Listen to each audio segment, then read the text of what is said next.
And so without them. Yeah, without fingers, you're not doing a whole lot of anything. So the guard setup is critical on the blade to get the right cut.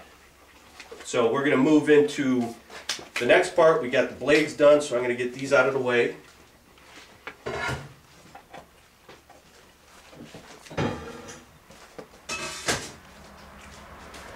And we'll jump into this. Scott, explain what you have there. I like to be a little on the safe side, and Kevlar gloves, Kevlar shaving gloves. You can get them at a lot of the suppliers. I personally buy all mine from old Water Dude Rick on TaxiNet. They just seem to be a lot better. They hold up a lot stronger than any of the ones I bought from the suppliers, and it gives you a great deal on them. So I won't shave without them. You know, look up Water Dude Rick in there, like I said, on the TaxiNet, and get a hold of him. That's what I use, and I like the full fingers myself. Yeah. What I use is a lot of shavers, a lot of tanners and shavers don't even wear gloves.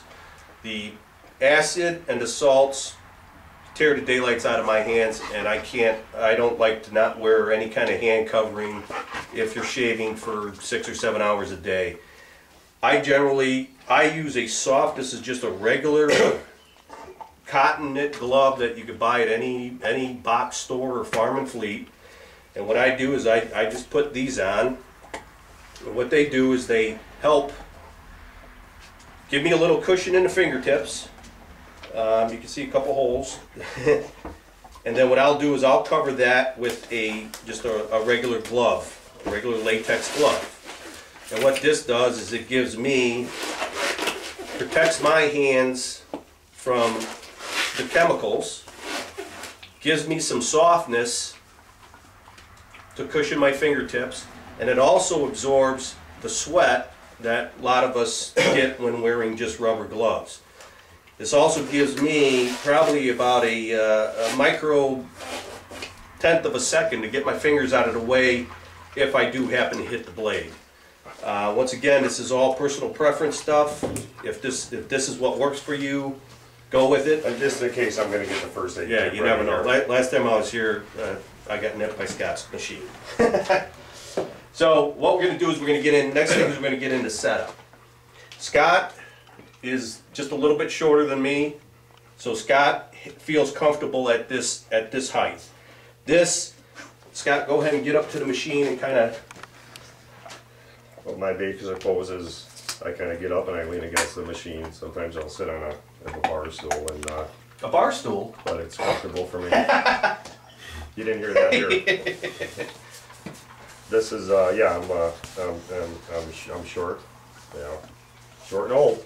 But you know, that works for me. Someone like you said, you're probably telling it 6 inches on me or so. So that's what she said. Yeah. So when I get to a machine like this, if I'm going to sit at this machine for 6 to 8 hours a day, this is going to ruin me. This is going to be a little bit too much. You know, if I'm in here, I prefer to get the machine up into this part of my chest. Others feel comfortable here. The reason why I like it a little higher is when I shave, I use big muscles. I try not to use the little muscles because those are the ones that are going to fatigue. If you're doing big muscles, if you're doing a lot of shaving and you need to get through a big day of shaving, if you're not in the correct position and you're wearing out your little muscles, okay, those are the ones that are going to go down first. I like to get into a more power move and work the bigger muscles as I'm working the machine. And it will take a toll on your back too if you're too low. Anytime you're in an uncomfortable position for any length of time, you're going to start to fatigue. And when you start to fatigue, even guys that shave a lot, if I get on here with a bison and I'm going at it for an hour or two and my muscles start to get tired and weak and I start to weaken, I'm going to start making mistakes. That's when I find that most of the mistakes are made, is when I'm getting tired and the blade isn't set right. And that's when all of a sudden you start to force things. When you start forcing the height over the blade, you're putting too much tension on the blade. You're starting to just compensate for your movements, and that's when your big mistakes are going to come in. So we got set up. Well, I'm not going to move Scott's table because this is good for him. Me, like I said, mine's up in this part, and I'm basically this is where I would shave from. A lot of people, I don't know how or why, but some people prefer to look on this side. Like I said before, shaving is a results product. It doesn't matter to me what's going on the left side of the blade, because my guards are set up properly, my movement is proper, so I want to see what happens after the blade. That's where the result is. So when I'm shaving, I'm basically not looking at this side. I'm looking at what that hide looks like as it comes out of the blade. That's going to determine if I need to make another swap at it, or if I have to move to a different part of the blade to get a bigger bite, smaller bite, etc. So I'm constantly set up looking at what's happening after the blade. And that's once again, if you're getting great results looking at the left side, that's great for you.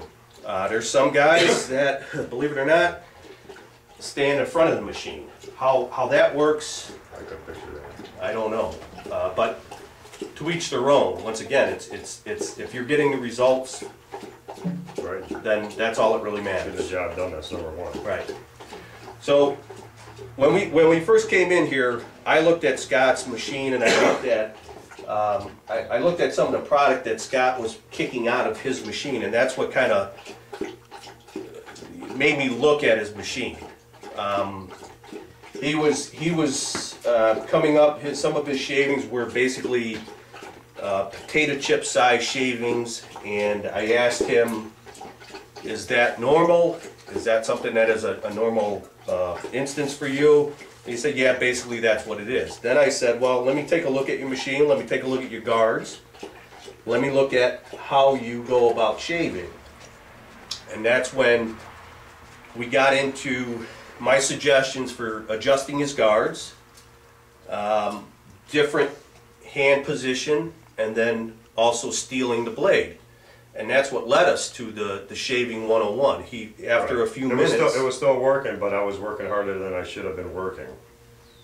yeah, he was getting. And all along, I thought I was doing a decent job, and that's why I said in one of my posts, it was just amazing. Someone that knows what they're doing to show you how to set this thing up is just night and day. And that's the reason why we're here. Is you know, Scott had gotten a lot of requests and a lot of input as to possibly putting this together, because I do know I've been shaving and I've been tanning for 30 years, but it seems to be the deep dark secret in this industry is there's not a lot of information or detailed information about shaving. Whether that's on purpose, I don't know, but you know, we got a pretty tight-knit group of people on that taxi net, and we figure there's so much response out there for trying to get the machine going. We figured we'd put this thing together. So try to help some guys out. first thing what we're going to do is we're going to probably take a little break here, and then we're going to move the camera around, and we're going to get back over here, and we're going to start looking at the guard setup, blade setup, tuning. We're going to get the machine fired up, going to start shaving some hides, and we'll be back in a second.